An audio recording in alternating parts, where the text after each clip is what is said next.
Audio on demand from Vision Christian Media. Foundations. The Agagites were Amalekites. Yep. The interesting thing is King Saul was from the tribe of Benjamin. So was Mordecai. Mm-hmm. Mordecai was also a Benjamite. The plot thickens. Foundations. Understanding the Jewish foundations of our Christian faith. With Robbo Robinson and Mandy Warby. Over the last couple of programs, we've been learning about the Feast of Purim, which involves Queen Esther and her cousin Mordecai, and the wicked Haman, the Agagite, who wanted to kill all the Jews. He was absolutely set on wiping them out. But in this program, we're going to learn some more of the background to both Haman and the Amalekites. Absolutely. All right, so, I don't want to spend too much time going over that. But, the story is Haman hated the Jews. He particularly hated Mordecai, so he deceives the king, is given an edict on a certain day, and that certain date in the Hebrew calendar is the 14th day of Adar, and the proclamation was sent out throughout all the provinces of Persia, ancient Persia, on this day, take up arms and kill all the Jews. Of course, at that time, the Jews weren't allowed to take up arms themselves, so they had no defence. And Esther has to go before the king, taking her life into her own hands, at the encouragement of her uncle and guardian, her cousin and guardian, Mordecai, approach the king and see if anything could be done to save them. And through that process, which she did, Haman is then exposed for trying to kill the queen, whom the king loved, fortunately. Yeah. And Haman is then arrested. And the interesting thing is that he set up this massive gallows. He was going to execute Mordecai on these gallows. And we think, he's going to hang him. Actually, he wasn't going to hang him from a noose. I'm going to say it really softly because I've got to tell you that it was more like impaling. But impaling sounds not so yucky if you speak it softly. It's really gruesome stuff. It was actually the very first... the earliest form of crucifixion, because it was the Persians who invented crucifixion. It was impaling, and then stuck up on a pole where you died a slow, excruciating death. And over the years, it developed, and then it was perfected by the Romans to be nails in hands and feet. Brutal, horrible stuff. So what he had actually intended to happen to Mordecai actually happened to him and all his sons. So that was the wiping out. But what most people don't realise is that Haman was a descendant of King Agag. All right, we mentioned in the previous program, you mentioned that King Saul was given a command by God to utterly wipe out the Amalekites, the city of the Amalekites, and to leave nothing, not even the animals, nothing. No one was to survive. And he completely didn't listen. Now, he was the very first king Israel ever had, and he looked quite impressive, but he had some really serious character flaws. He just couldn't obey God. He just wouldn't trust him. He was more interested in pleasing people and what he thought was a good idea, and he just wouldn't obey.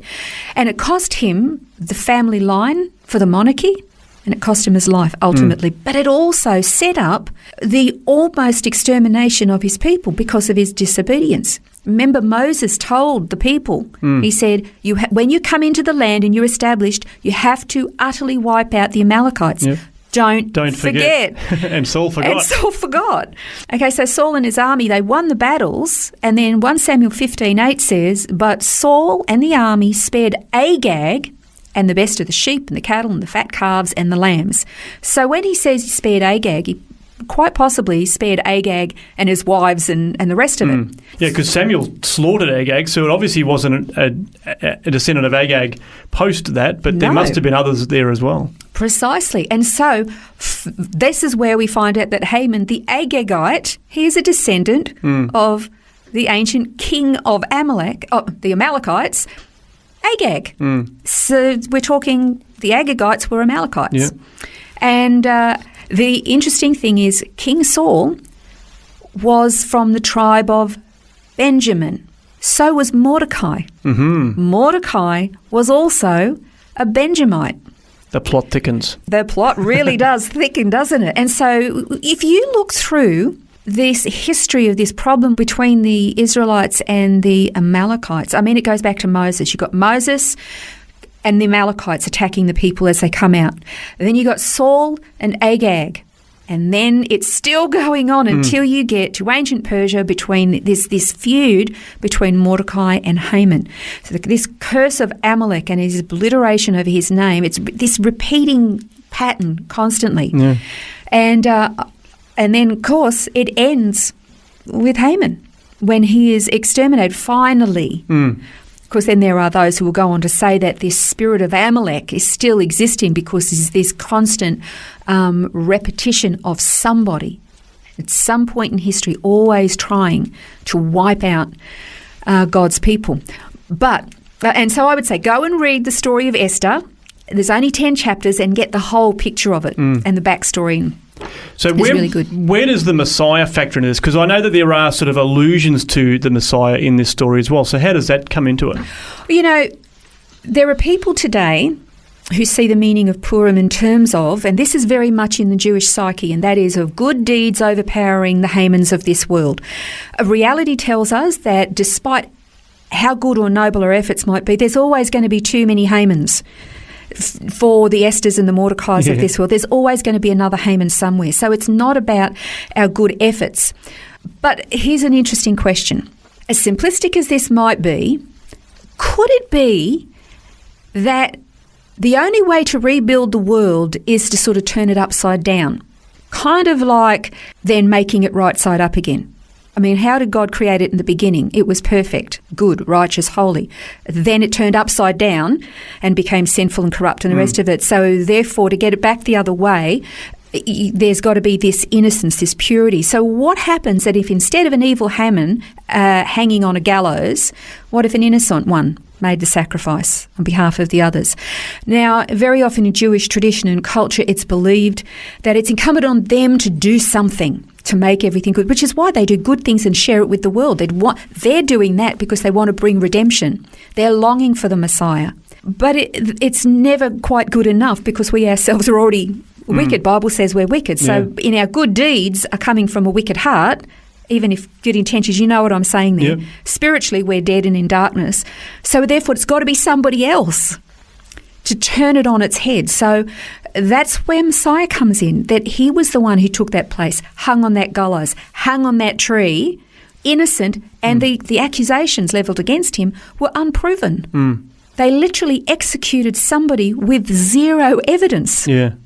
And yet that's exactly what he did. He literally turned it on its head. So instead of hanging on a tree for the crime and seeing the destruction, he hung on a tree innocent of the crime, and from that brought the deliverance of all, not just of a people, but of everybody, of the whole world, righting what was made wrong.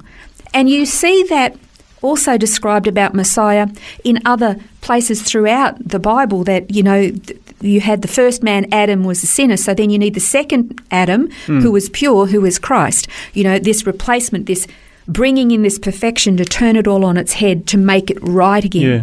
And that's the real message of Purim, that this innocent, this perfection can actually jump in and turn this whole thing around and bring about a redemption, the destruction of the evil, to bring about the redemption of the many. It's taking the curse onto ourselves, onto himself, I should say, rather than it being applied to us. Yeah, exactly. And if you think about it, if you read Deuteronomy 21:22 to 23, it says that if a man, this is interesting because you mentioned the curse, if a man has committed a sin worthy of death and he's put to death and you hang him on a tree, his body shall not hang all night on the tree, but you shall surely bury him the same day, for he who is hanged is cursed of God. And when you think about that, Haman was cursed, the Amalekites were cursed, but Jesus himself became cursed and turned everything on its head and made it right again. Well, it's a fascinating study, and I'll remind you that you can get these study notes. There's lots in these last few episodes, and you can download them from the website vision.org.au/foundations. This has been Foundations, a look at the Jewish foundations of our Christian faith. For study notes, resources and more, see vision.org.au/foundations. Thanks for taking time to listen to this audio on demand from Vision Christian Media. To find out more about us, go to vision.org.au.